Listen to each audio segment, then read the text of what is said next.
কি চাকরি যাচ্ছে চাকরি আমার স্বামী যেহেতু সেটাকে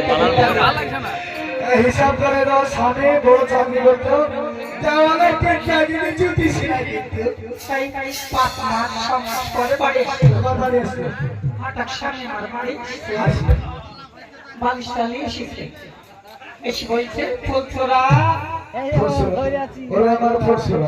আর হারামি আরে বেটিদের আমার না ব্রিটিশের ব্রিটিশের যাদের ভালো নেই দেখতো আমি সাহেবদের ভয় আমি ঘরে হুড়কুমি তোর স্বামী আমার বাড়ি আসে সবে ঠিক আছে খবরটা ঠিক করো বেশ সময় হয়ে যাচ্ছে না আরে বয়সের হয় না তাই স্বামী আমার হঠাৎ বাড়ি আসলো যাক তোমার চোখের লজ্জা আছে আমার সামনে কাপড় ছেড়ে দিচ্ছে তোমার লজ্জা আছে তাই স্বামী আমার আসলো এসে যে তুলসুরা হ্যাঁ দেখছি এই দেখো তোমার লেগে